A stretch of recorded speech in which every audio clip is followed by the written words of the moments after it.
तुलसी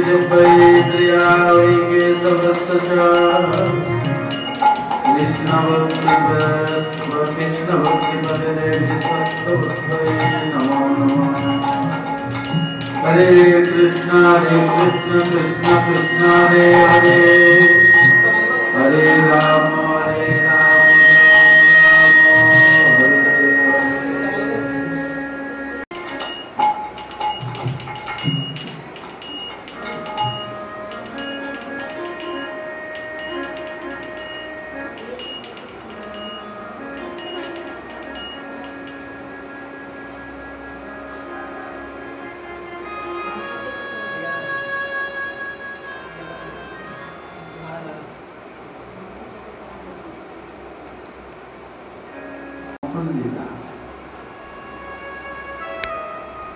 नंदमुखर लीला नंद महाराज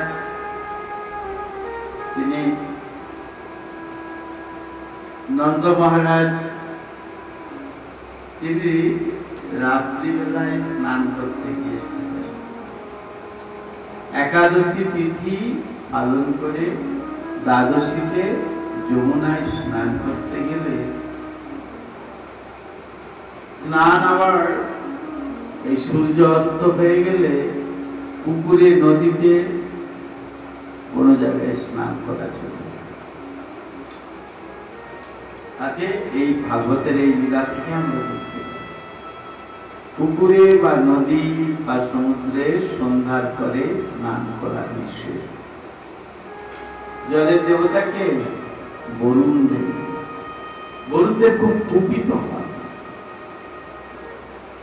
বরুণদেব খুব গোসা করে তাই নন্দ মহারাজ উনি ব্রাহ্ম মুহূর্তে গেলে কিছু হবে না কিন্তু তার আগে যদি চলে যায় তাহলে তিনি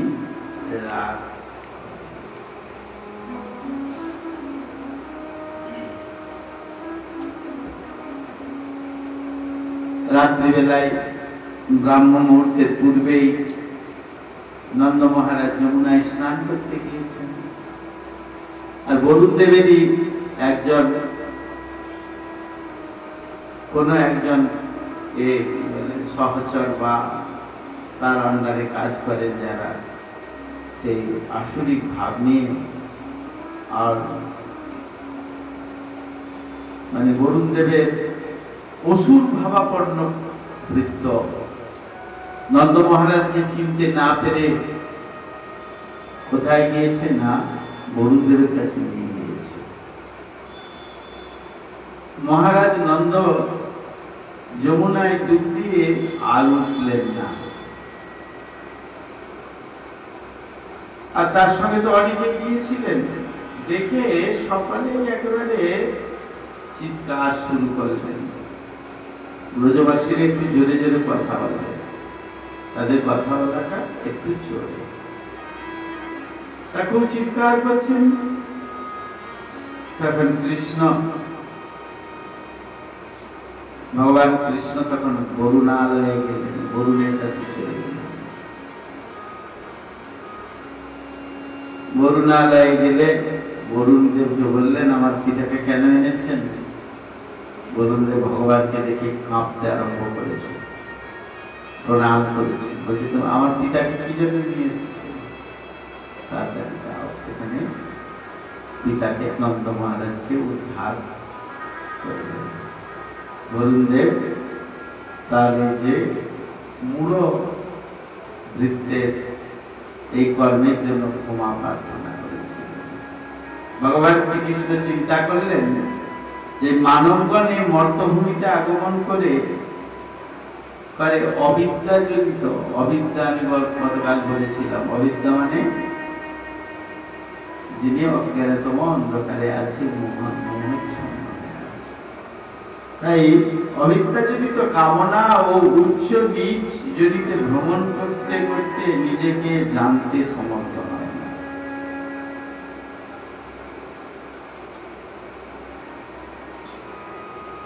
কথাটা বুঝতে পেরেছে একবার এই জনিতে ভ্রমণ করছে একবার ওই জন্ম পাচ্ছে আরেকবার ওই জন্ম পাচ্ছে পেতে পেতে পেতে কি হচ্ছে না, তাদের জীবনের যে প্রকৃত উদ্দেশ্য কি, তারা তাদের প্রকৃত উদ্দেশ্যটা কি, সেই উদ্দেশ্য তারা বুঝতে পারে না। জীবনের উদ্দেশ্য, প্রকৃত উদ্দেশ্য হলো ভগবানকে লাভ করা, ভগবানকে লাভ করা। তা ভগবানকে যদি লাভ না করতে পারলাম, আমার এই মানব জন্মের লাভ। তাই তিনি প্রকৃতি অতীত নিজের স্বরূপ ও নিজ ধাম বৈকুণ্ঠ দর্শন করেন। নন্দ প্রমুখ গোপগণ বৈকুণ্ঠ লোক দর্শন করে পরমানন্দ লাভ করলেন। ভগবান কি করলেন? তাদেরকে বৈকুণ্ঠ দর্শন করালেন। তাদেরকে তার পিতা এবং তার সঙ্গে যারা আরো ছিলেন তাদেরকে বৈকুণ্ঠ দর্শন করালেন। ভগবান এখানে শিক্ষা দিচ্ছেন, দেখো তোমরা যদি তোমার পুত্ররা যদি ভক্ত হয় তাহলে আমার ধাম তোমাদেরকে দর্শন করাতে পারবে। পুত্র মূত্র হয়ে যায় কখন? যদি হরি নাম হয়েছে। আর যদি হরি ভজে তখন পুত্র তিনি গরু হয়ে যান। তাই তিনি আমাদের নিয়ে যেতে পারেন বৈকুণ্ঠে। সেই জন্য সেই রকম ভাবে সংসারটাকে তৈরি করতে হবে। সংসারে শুধু টাকা করবো, টাকা টাকা টাকা টাকা টাকা টাকা টাকা, কোথায় টাকা কোথায় টাকা কোথায় টাকা, কতটা ছেলের জন্য রেখে যাবো আমার ছেলে, আর লাস্টে বুড়ো বয়সে বোমারা এসে আর বুড়ো বুড়ি উল্টো উল্টা বলে। এটাই তারা পাওনা পায়। এই পাওনাটা তারা খুব ভালো পায়। তার জন্য আমরা দেখছি চারিদিকে দেখছি তো। আর যদি হরি ভজন করে কেউ তাহলে সে অবশ্যই ভগবত ধামে যেতে পারবে।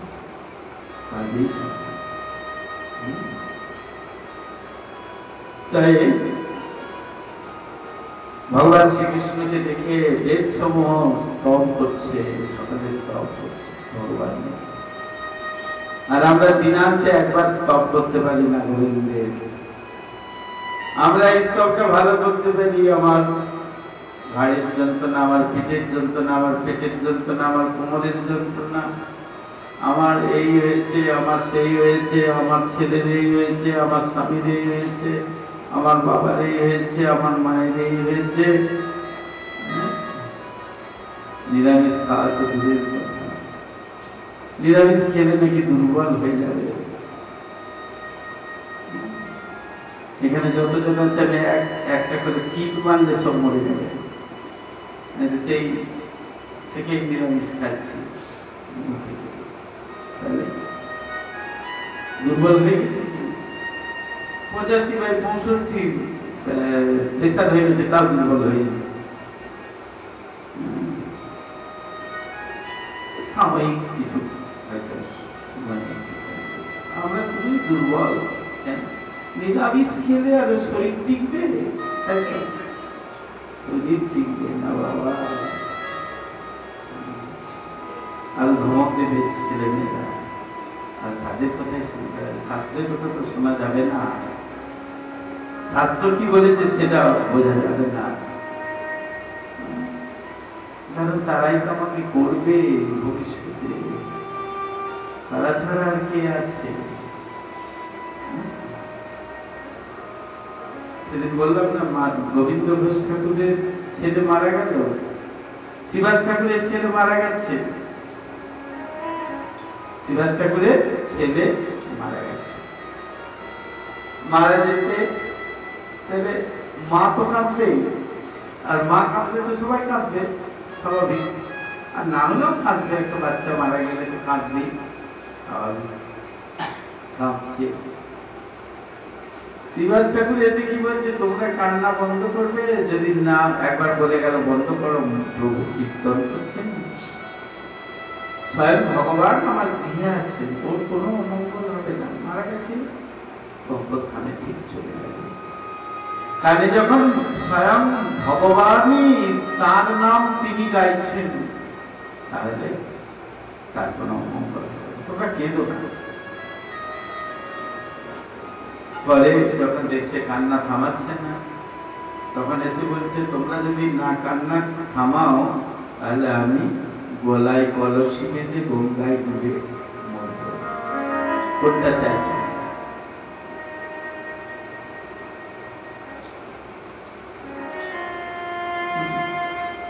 হচ্ছে এইরকম পিতা, এই হচ্ছে প্রকৃত পিতা। ভগবানের সুখের জন্য সব সুখ। এরকম তিনি গৃহস্থ ছিলেন, তার ভাই বোন ছেলে মেয়ে সবাই ছিল। আমরা পিতা মাতা, পার্থক্যটা দেখি কোথায়? এই জন্য শাস্ত্র পড়তে হবে, এই জন্য শাস্ত্র শুনতে হবে। শাস্ত্র শোনার উদ্দেশ্যটা এটাই। আমাদের যে ব্যাটারি গুলো, সেগুলো বসে গেছে, প্রতিদিন মোবাইলটা কি করে, গিয়ে একটা প্লাগে গুঁজে দিল, কি করার জন্য? চার্জ দেওয়ার জন্য। যদি 2-3-4 দিন না দেন, তাহলে কি হবে? আর ফোনে সুইচ অফ হয়ে যাবে। আবার এরকম আছে যে 2-4 দিন না দিলে কি হবে? একবারে বসে যেতে হবে। সেরকম আমাদের চার্জ তো দেয়া হয় নাই। চার্জ মানে হরিকথা তো শ্রবণ হয় নাই। শ্রবণের মতো শ্রবণ, আমরা তো বসে আছি, কিন্তু কানে ঢুকছে, কিন্তু হৃদয়ে যাচ্ছে। বলছে, বন্ধু সঙ্গে থাকে যদি তব পরিহাস, যেও না কো কেসি ফাটেরও সকাশ। কথাগুলো ভালো করে বুঝতে হবে, ভালো করে জানতে হবে। তাই সমস্ত ভগবান তাদেরকে সব দর্শন করালেন, বৈকুণ্ঠ দর্শন করালেন।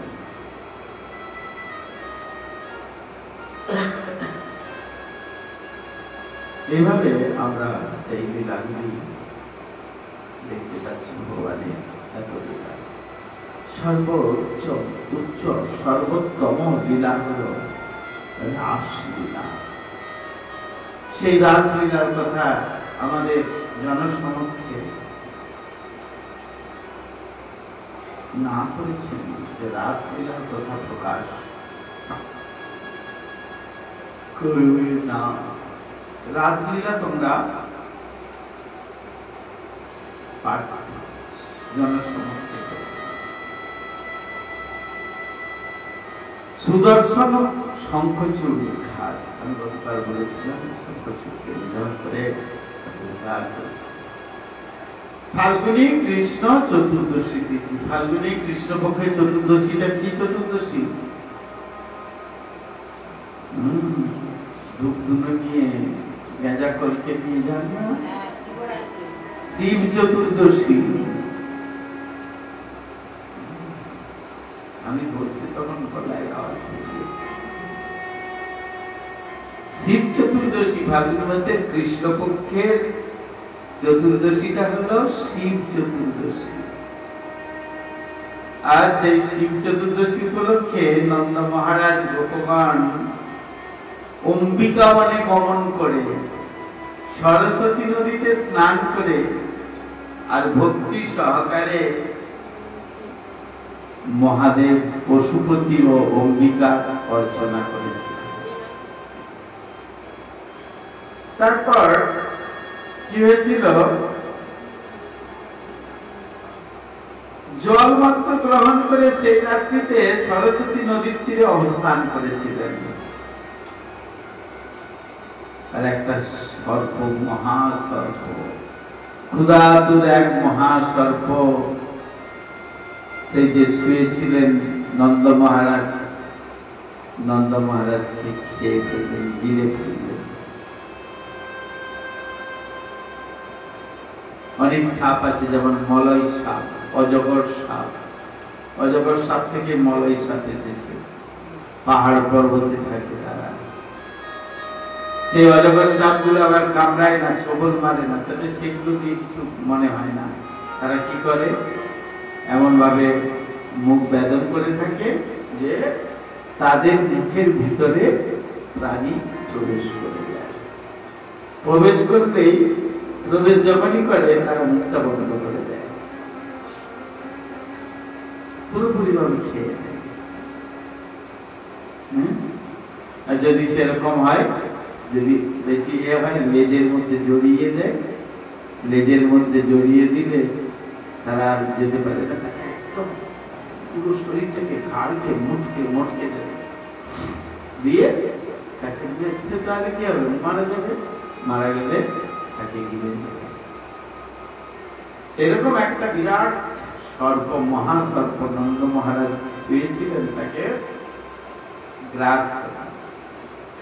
নন্দ মহারাজের আর্তনাদে, চিৎকারে গোপগণ বহু চেষ্টা করেও তাকে মুক্ত করতে পারল না। তখন শ্রীকৃষ্ণ উপস্থিত হয়ে একটা পদাঘাত করলেন, আর সেই পদাঘাতের এতে সঙ্গে সঙ্গে স্পর্শ করে সর্প মুক্তি লাভ। কি হয়েছিল, অপূর্ব বিদ্যারূপে রূপ ধারণ করে বলল, আমি সুদর্শন নামে এক বিদ্যাধর ছিলাম। নিজের দেহের সৌন্দর্যের কারণে অঙ্গিরার বংশোদ্ভূত কদাকার ঋষিগণকে উপহাস করবার ফলে কি হয়েছিল, শুনুন, ভালো করে শুনতে হবে। কি, কার অঙ্গিরা ঋষির বংশধর, তারা কদাকার মানে দেখতে খারাপ। আর তাদেরকে দেখে আমি কি করেছিলাম, এসেছিলাম, আমি খুব সুন্দর দেখতে, তাই কি উপহাস করেছিলাম। আর উপহাস করবার ফলে কি হয়েছি, সর্বজনী সাপ হয়েছি। তাই সেই সকল পরম কারুণিক ঋষিগণ আমাকে অভিশাপ তো দিয়েছিলেন, আবার সেই অভিশাপটাই অনুগ্রহ, যে ত্রিলোকগুরু তোমার চরণ, তার চরণ স্পর্শে তুমি সাপ মুক্ত হবে। কার চরণ স্পর্শে? ত্রিলোকগুরু মানে ভগবান শ্রীকৃষ্ণ, তার চরণ স্পর্শে তুমি কি হবে, সাপ মুক্ত। হে কৃষ্ণ, আপনার দর্শন মাত্রে আমি উদ্ধার লাভ করেছি। আর যার নাম গ্রহণ করে লোক সকল নিখিল সত্যিবর্গকে পবিত্র করেন, সেই আপনার পাদস্পর্শে আমি যে পবিত্র হয়েছি, এতে আশ্চর্য হবার কিছু। তাই আপনাকে বারংবার ভগবানকে প্রণাম করে, প্রদক্ষিণ করে আর স্বর্গে ছেড়ে দিন। বিদ্যাধররা কি করেন, এনাদের সব নর্তকী নাচ নৃত্য করেন স্বর্গে। কলির দিনে ব্রজবনে শ্রীকৃষ্ণ তিনি তার প্রেয়সীগণের সঙ্গে, আর বলরাম তার প্রেয়সীগণের সঙ্গে সঙ্গীত আলাপে প্রবৃত্ত হয়েছিল। তখন কুবেরের একজন অনুচর, তার নাম শঙ্খচূড়, সে কি করেছে, সেই তাদেরকে সেখানে এসে আর সে গোব্রমণীগণকে নিয়ে পালিয়ে যাচ্ছে। শ্রীকৃষ্ণ বলরাম তাকে আক্রমণ করবার জন্য তার পেছনে গেলে শঙ্খচূড় গোপাঙ্গনাকে পরিত্যাগ করে পালানোর চেষ্টা করলে ভগবান শ্রীকৃষ্ণ একটা মুষ্টাঘাত করলে শঙ্খচূড় বধ হয়ে যায় এবং তিনি উদ্ধার লাভ করেন। আর সেই শঙ্খচূড়ের মস্তকে একটা মণি ছিল, সেই মণিটা নিয়ে কৃষ্ণ দাদা বলরামকে অনেক লীলা পরে কোনো সময় আমরা আলোচনা করব। অনেক মথুরায় কংসবধ করেছেন, কংসবধের পূর্বে তিনি অনেকগুলি লীলা করেছেন। ধনু ভঙ্গ করেছিলেন, শিবের ধনুকে ভঙ্গ করেছিলেন, কুব্জাকে কৃপা করেছিলেন, অক্রূরকে যখন তাকে নিয়ে আসে, তাদের নিয়ে আসেন, তখন অক্রূরকে তাদের রূপ দর্শন করিয়েছিলেন। কৃষ্ণ এবং বলরামকে অক্রূর বুঝতে পেরেছিল কখন, যখন নাকি নিয়ে আসেন, মথুরায় যখন নিয়ে আসছিলেন, তখন যমুনা নদীতে স্নান করতে গেছেন, আর যমুনা নদীতে স্নান করে তর্পণ করবেন। আছেন এতে কি বলে, ওই রথের উপরে কৃষ্ণ আর বলরাম আছেন, আর এদিকে দেখছেন জলের মধ্যে, একবার দেখছেন রথের উপর, আবার দেখছেন জলের মধ্যে, আবার দেখছেন সেই কৃষ্ণ বলরাম হয়ে যাচ্ছেন অনন্ত শেষ, আর তার উপরে কৃষ্ণ হয়ে যাচ্ছেন চতুর্ভুজ মূর্তি। আবার দেখছেন কৃষ্ণ বলরাম চমকে উঠছে, আবার উঠছে, ওঠার পর তখন করছে কি বলে, চোখ খুলে দেখছে, উপরের দিকে তাকিয়ে দেখছে, উপরের দিকে তাকিয়ে দেখলে দেখছে যে কৃষ্ণ বলরাম তো রথের উপরেই আছে, রথের উপরেই আছে, রথের উপরেই আছে। আবার দেখছে, আবার দেখছে, আবার জলে আসছে, আবার সেখানে গিয়ে দেখছে, আবার এরকম করে আবার জলের উপর থেকে উঠে আবার দেখছে। আর কৃষ্ণ জিজ্ঞাসা করছে, কাকা কি হয়েছে, কেন তুমি এরকম করছো? আবার জলে দিচ্ছে, আবার দিকে দেখছি, সেই শেষশায়ী বিষ্ণু আছেন, যেখানে হয়েছিল সেই লীলা, সেই স্থানটিও খুব সুন্দর, সেই সমস্ত স্থান। তাই আমাদের এগুলিকে জানতে হবে। কাল যবন বধ করেছিলেন, তারপর তিনি কাল যবনকে বধ করেছিলেন ভগবান। কাল যবন বধকে অত্যন্ত সুন্দর লীলা, সুন্দর লীলা ভগবান। কাল যবনকে, কাল যবন হলো একজন যবনরাজ, যবন মানে ম্লেচ্ছ বা মুসলমানদের রাজা।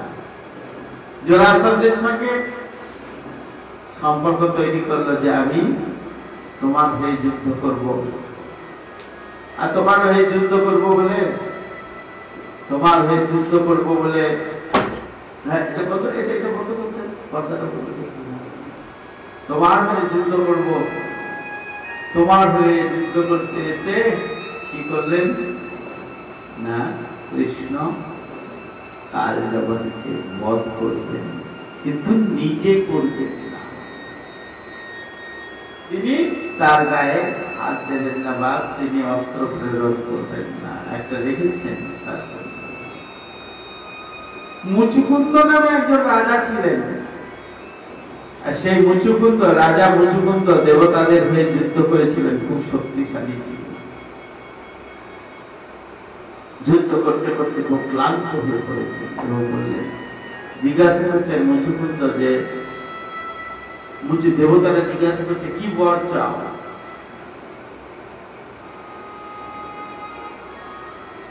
বললাম আমি খুব ক্লান্ত, আমি এখন নিদ্রা যেতে চাই। বলে ঠিক আছে, তুমি যদি নিদ্রা যাও, নিদ্রা যে যার দ্বারা ভাঙবে, তুমি নিদ্রা ভাঙবে যাকে দেখবে সে ভস্ম হয়ে যাবে। কি হবে? সে ভস্ম হয়ে যাবে, সঙ্গে সঙ্গে চলে গেল। সেই মুচুকুন্দ ঘুমাচ্ছিল একটা গুফাতে, আর কৃষ্ণ বলছে এসো, কৃষ্ণ কাল যবনকে বলছে এসো এসো যুদ্ধ করবো, গোপনে যুদ্ধ করবো, চলো ওই পাহাড়ের ভেতরে যুদ্ধ করবো, ওখানে চলো, এসো এসো। হ্যাঁ হ্যাঁ, আহা করে হাসতে হাসতে হাসতে হাসতে আসছেন আসছেন, বারংবার আসছেন। কোথায় আছে? খুব কাল যখন খুব রেগে যাচ্ছে বারবার, না আসো আসো আসো। কৃষ্ণ তো তার আকর্ষণী শক্তি দ্বারা তাকে টেনে টেনে নিয়ে যাচ্ছে, মানে পেছনে পেছনে যাচ্ছে, কৃষ্ণ যাচ্ছে, পুরোহিতটা নিয়ে দেখাতে দেখাতে যাচ্ছে, হা হা হা হা, এসো এসো এসো এসো, হা হা যাচ্ছে, যেতে যেতে যেতে যেতে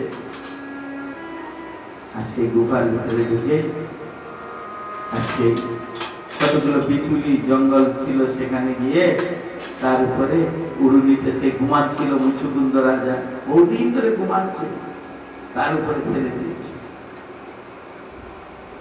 আর ফেলে দিয়ে ভেতরে ঢুকে গেছে কৃষ্ণ। আর কৃষ্ণ ঢুকে গেলে কি হলো মনে করছেন, আড়ালে চলে গেলেন। আর এই কাল যখন রাজা, কাল যখন সে মনে করছে, ও তাহলে বোধহয় এখন এইখানে ও আমাকে নিয়ে এসে রোদ্দুরে রোদ্দুরে এসেছে, তাই এখন বোধহয় এ করছে, কি বলে ঘুমিয়ে পড়েছে। তাই এখন ঘুমিয়ে পড়েছে বলে আর ওই সেই উড়ুনি, এই ওই উড়ুনিটা তুলেছে, আর যেই না তুলেছে শব্দে তার ঘুম ভেঙে গেছে। আর যেই না ঘুম ভেঙেছে, বহুদিন ঘুমাচ্ছে না, তার দিকে তাকিয়েছে, তার চক্ষু থেকে অগ্নি বেরিয়ে পড়ে, খুলে যায়, অগ্নি বিচ্ছুরিত হয়ে কি হয়েছে, সেই কাল জগতের দিকে এসেছে, আর কাল জগৎ ছাই ভস্য হয়ে গেল। ভগবানের ইচ্ছা, ভগবান করে রেখেছেন সব। আমরাও যে কিভাবে কে হবো না হবো সব কিছু করে রেখেছেন, কিন্তু তিনি একটা জায়গায় ফেসে আছেন, কে কৃষ্ণ। তার প্রতি যদি ভক্তি করে তাহলে তো তিনি আর, তার যদি কেউ ভক্তি করে, তার কথা শ্রবণ করে, তার কথা কীর্তন করে, তার গুণ কীর্তন করে, তার সেবা করে, তার নাম করে, তার সেবা করে। সেবা কেমন করে? সেবাটা করতেই হয়, সেবা করতেই হবে। কেন সেবা করতে হবে? প্রভুপাদ আমাদের মঠ মিশনে সেবা কাজ দিয়েছেন। কেন দিয়েছেন? কেন দিয়েছেন জানেন? সেবা না করলে নাম প্রকৃত হয় না। ভক্তিবিনোদ ঠাকুর বললেন, সেবা করলে তবে হরির নাম হবে। সেবা যদি না করে তার হরির নাম পূর্ণ হবে। সেই জন্য প্রভুপাদ সমস্ত, আর তার কোনো লাভ হবে না। সে সারাদিন ভাগবত পড়লো, গীতা পড়লো, হ্যাঁ, বসে বসে ভগবানের নাম করলো, সবই করলো, কিন্তু পূর্ণ মনটা বসবে না। মনটা চঞ্চল হয়ে সে অন্যদিকে ধাবিত হতে থাকে। তাই ভগবানের সেবা করতে হবে। প্রতিদিন ঠাকুর বললেন, হাতে করো কাম আর মুখে করো নাম, তখন তোমার প্রকৃত সেবা। মন্দিরে এসে তুমি যদি ঝাড়ু দাও তাও তোমার মঙ্গল। ঝাড়ু সেবাটা হচ্ছে সব থেকে বড় সেবা। কেউ যদি ঝাড়ু দেয় প্রতিদিন সকালবেলা এসে মন্দিরে, সারা মন্দির চত্বর আশ্রম সব ঝাড়ু দিলে কি হবে? হৃদয়টা পরিষ্কার। যেমন বৃন্দাবনে যাবেন, দেখবেন অনেকে আছেন রাস্তাঘাট বা ঝাড়ু দিয়ে, কত ধনী ধনী লোকের বাড়ি প্রভুরা মায়েরা সব আসছে, এসে তারা কি করছে না, ঝাড়ু দিচ্ছে। তাই আপনারা সকালে ভগবানের সেবা করুন। তারপরে আছে রুক্মিণী হরণ, আমরা জানি অসুর বধ, সম্বরাসুর বধ, শ্রীকৃষ্ণের মহিষীকরণ, অনেক 8 জনকে, টোটাল 8 জনকে তিনি প্রথম বিবাহ করেছিলেন। তারপর তিনি 16,100 নরকাসুরকে বধ করে তিনি 16,100 জনকে গ্রহণ করেছিলেন। এইভাবে বহু কথা আমরা দেখতে পাই। তার মধ্যে একটি কথা পরে আবার আলোচনা করব, আজকে আর আলোচনার তৈরির মধ্যে নেই।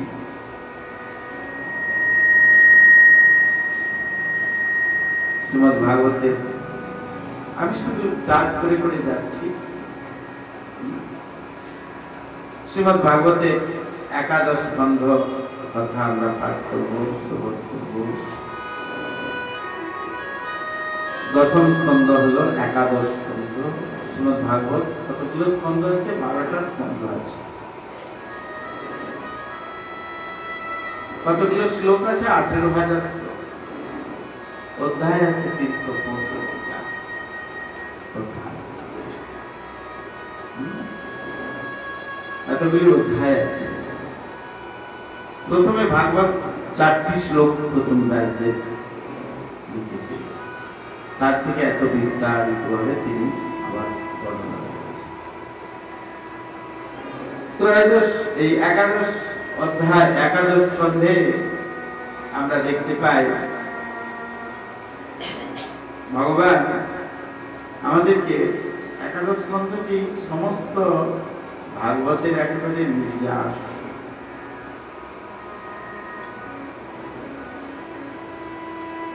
যদুবংশের প্রতি অভিশাপ দিয়েছিলেন। কোথায় পাঠ করলাম এই কথাগুলো? এটা কোথায় পাঠ করলাম? যদুবংশের প্রতি অভিশাপ বিনগ্র পাঠ করলাম না? এখানে করেছিলাম। যদুবংশের প্রতি অভিশাপ দিয়েছিলেন। কারা দিয়েছিলেন? ঋষিরা দিয়েছিলেন। ঋষিরা দিয়েছিলেন। এগুলি দেখিয়েছেন যে ব্রাহ্মণ বৈষ্ণবের কাছে ছল কপট হওয়া চলবে না, তাদের কাছে ছলতা বা কপটতা এগুলি চলবে না।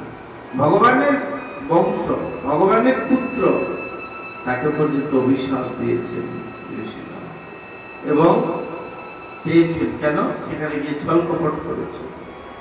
এমনকি তার কুষ্ঠরোগ, ভগবানের পুত্রেরও কুষ্ঠরোগ হয়েছে। সেতি রোগ, সেতি মানে সাদা রোগ।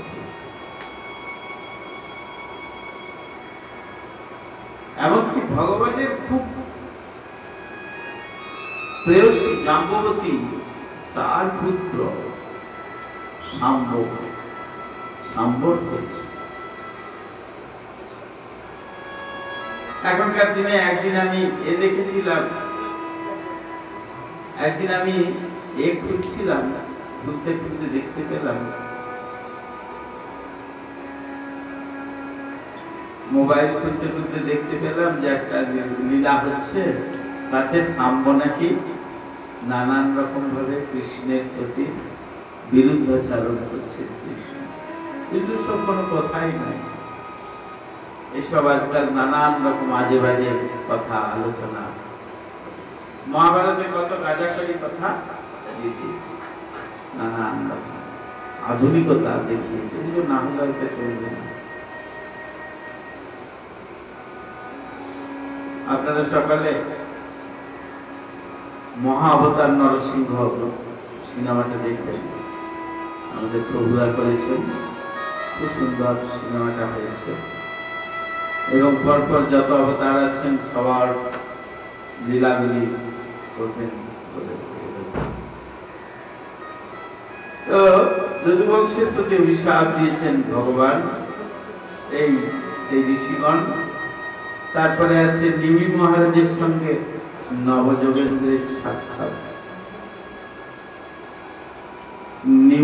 নিমি মহারাজের সঙ্গে নবযোগেন্দ্রের সাক্ষাৎকার, কথোপকথন। 9 জন যোগীন্দ্র, ঋষভদেবের পুত্র 9 জন, তাদের সঙ্গে নিমি মহারাজের যে কথা হয়েছিল সেই আখ্যানটি বলেছিলেন নারদ মুনি। তাকে বলেছিলেন ভগবান কৃষ্ণের পিতা বসুদেবকে দ্বারকা নগরীতে। এবং সেখানে আমরা দেখতে পাই সমস্ত প্রশ্নের মধ্যে একটি প্রশ্নে খুব সুন্দর, সব প্রশ্নগুলি খুব সুন্দর, তার মধ্যে আছে ভাগবত ধর্ম ইত্যাদি ইত্যাদি আছে। 9টি প্রশ্ন, 9 রকম উত্তর। 9 জন যোগীন্দ্র দিয়েছিলেন। দ্বিতীয় তৃতীয় অধ্যায়ে মায়ার কবল থেকে মুক্তি লাভ কি করে হয়েছে করা যায়। মায়া শক্তি সম্বন্ধে জিজ্ঞাসা করেছিলেন নিমি মহারাজ, তার অনুসরণ বিস্তার করেছিলেন। মায়া থেকে কিভাবে মুক্তি লাভ করা যায়, তার উত্তর এক কথায় ভগবান শ্রীকৃষ্ণের চরণে পূর্ণরূপে শরণাগত।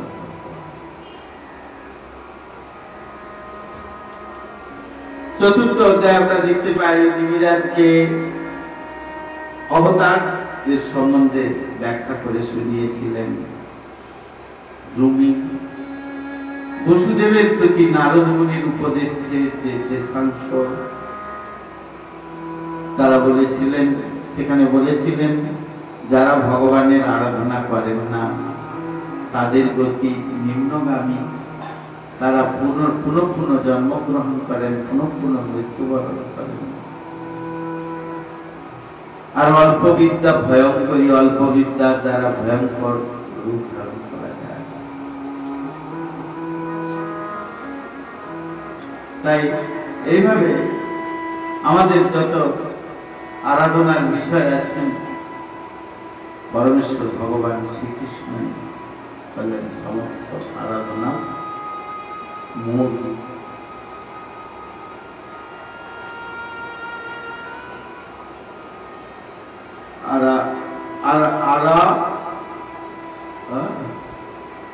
বলছেন যদি আরাধনা করতে হয় কার আরাধনা করবে না, ব্রজেশ ভগবান ব্রজেশ মানে ব্রজনন্দন, ব্রজেন্দ্র নন্দন শ্রীকৃষ্ণের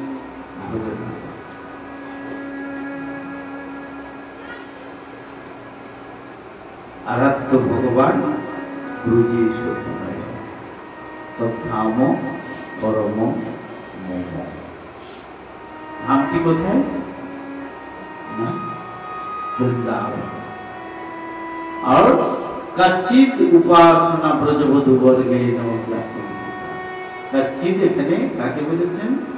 শ্রীমতী রাধারানী। শ্রীমতী রাধা দেখেছে পড়ে শ্রীমতী রাধারানী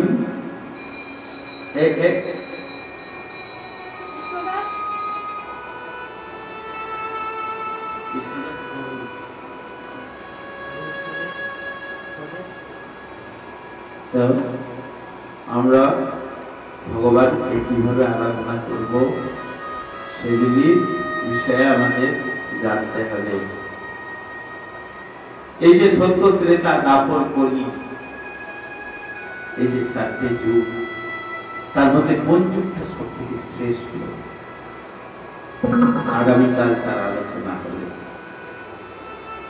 কোন যুগ শ্রেষ্ঠ না কলিযুগ শ্রেষ্ঠ, এবং কেন কলিযুগ শ্রেষ্ঠ সেগুলি আমরা আলোচনা। যাদবগণ বা ধ্বংস হবেন তাই প্রভাসে প্রস্থান করেছিলেন। উদ্ধবকে ভগবান শ্রীকৃষ্ণের যে উপদেশ সেটি 7ম অধ্যায়ে খুব সুন্দর বর্ণনা আছে। 8ম অধ্যায়ে পিঙ্গলা কাহিনী, সেখানে অজগর সর্পের উপকথা আছে, খুব সুন্দর বর্ণনা দেওয়া আছে। এগুলো আমরা পরে পরে আলোচনা করব। আপনারা ইউটিউবে সার্চ করলে পেয়ে যাবেন, আস্তে আস্তে পাবেন। জড়জাগতিক সবকিছু থেকে নিরাসক্তি,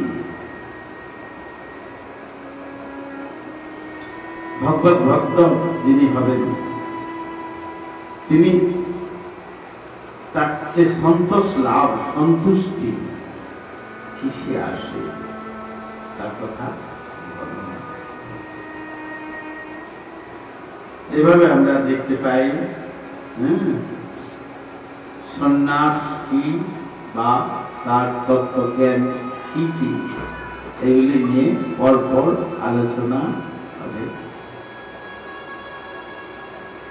এই সমস্ত আলোচনাগুলির উদ্দেশ্য একমাত্র যদি কেউ কৃষ্ণ সেবা করেন, এই কথা শ্রবণ করে যদি কারো হৃদয়ে মনে হয় যে আমি কৃষ্ণ সেবা করব, গোবিন্দ সেবা করব, আচ্ছা এবছর পূজা পর্যন্ত আমরা একটু উপভোগ করে নিই, তারপর একাদশীর দিন থেকে আমরা চেষ্টা করব সারা জীবনটা ভগবানের প্রসাদ পেয়ে কাটানো। আমার ছেলের বিয়ে হয় না, মেয়ের বিয়ে হয় না, আমি দুর্বল হয়ে যাবো, আমার রোগ কালো হয়ে যাবে। আচ্ছা হোক না, তাই কি হয়েছে? এতদিন তো 30 বছর, 40 বছর, 20 বছর, 50 বছর আমাদের রং থাকলো, আর ক বছর থাকবে? কয়েকটা বছর আর থাকবে। তো আমরা সেইভাবে চেষ্টা করব। একাদশ স্কন্ধে আমরা দেখতে পাই ত্রয়োদশ অধ্যায়ে অংশ অবতার। অংশ অবতার ব্রহ্মার পুত্রদের প্রশ্নের উত্তর প্রদান করেছে।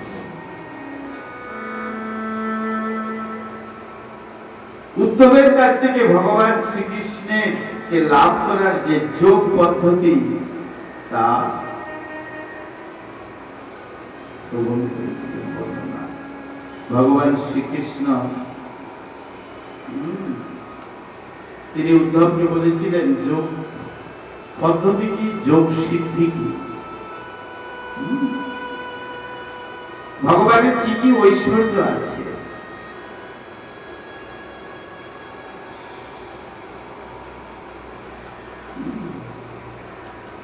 ভগবান তার তো সবই,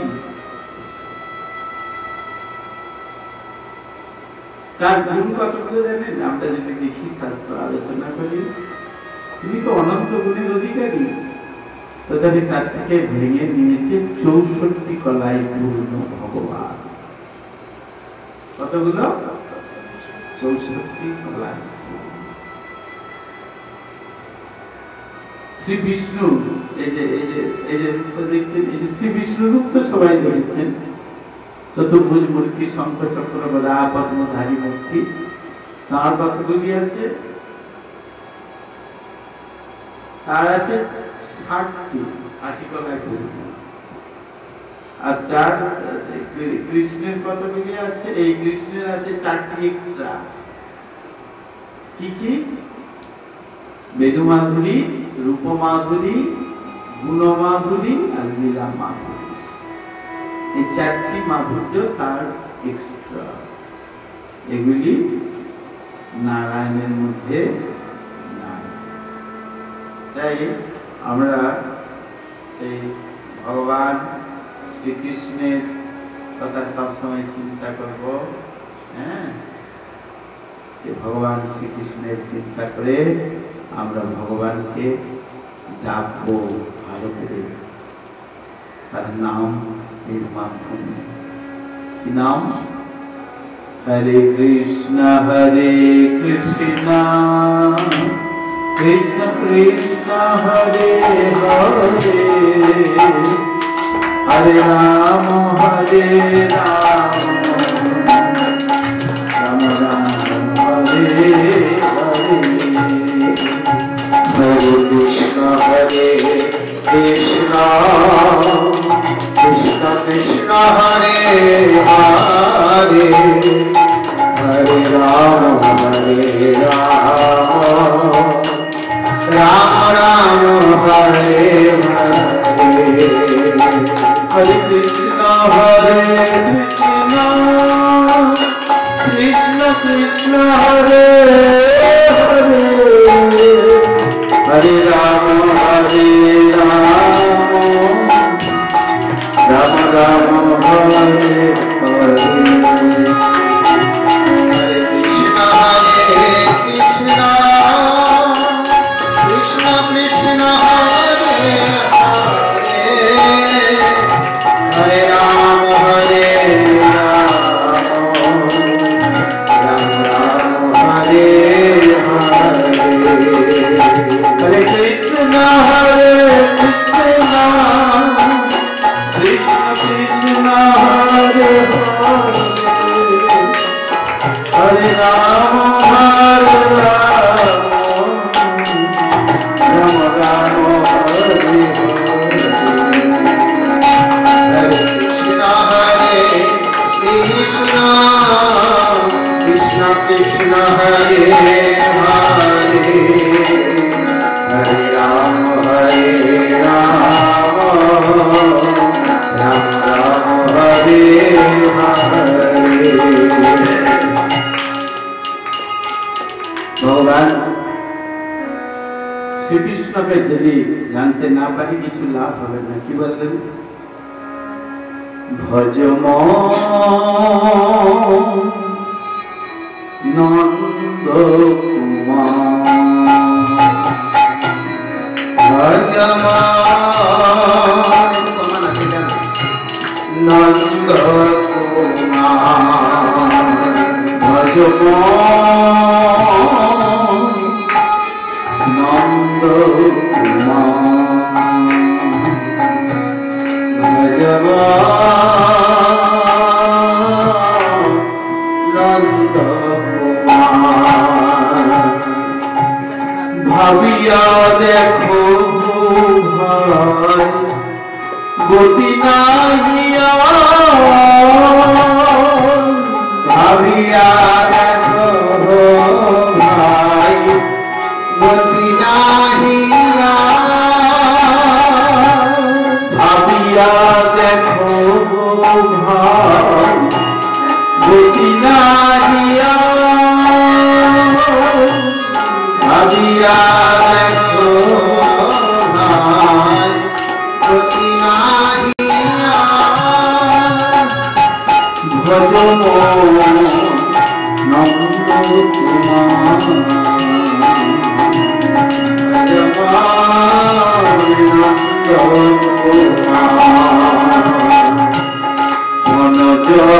পুত্র আদি শিবায় আপনা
Bye.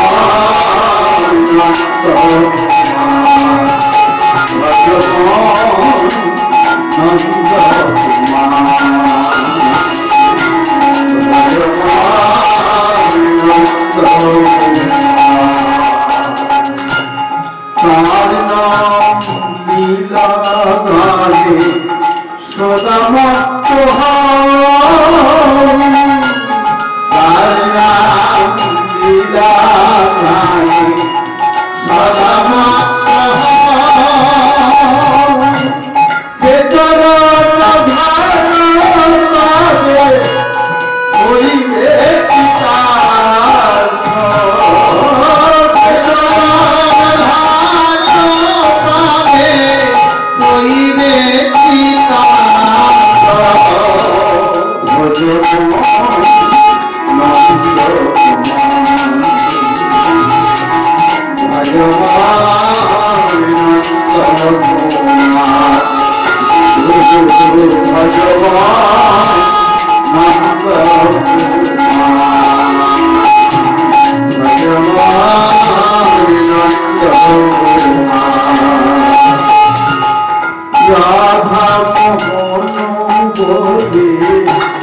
मन की बोल करे राधा मोहन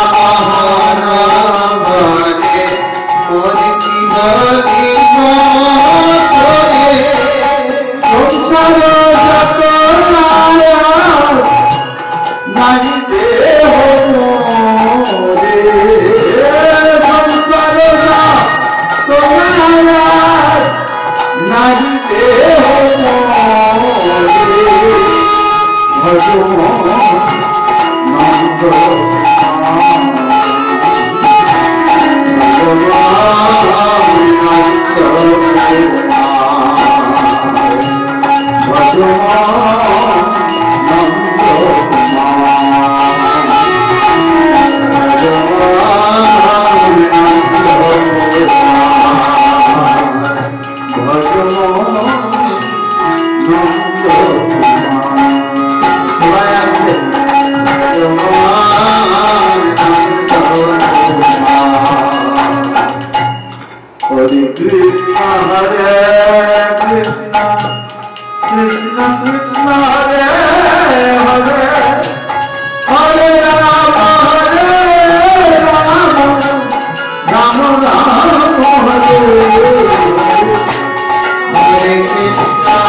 Hare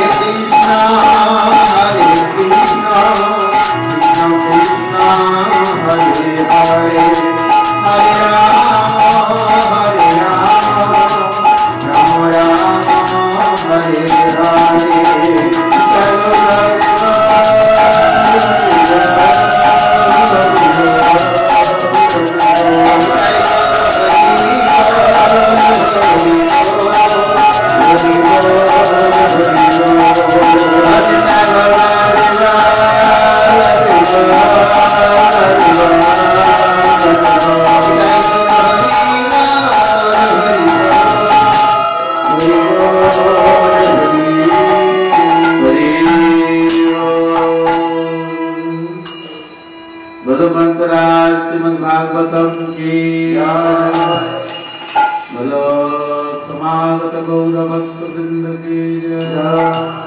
गौतमानंदे वंशा एव च पतितानां पावनेभ्यो वैष्णवेभ्यो नमो नमः।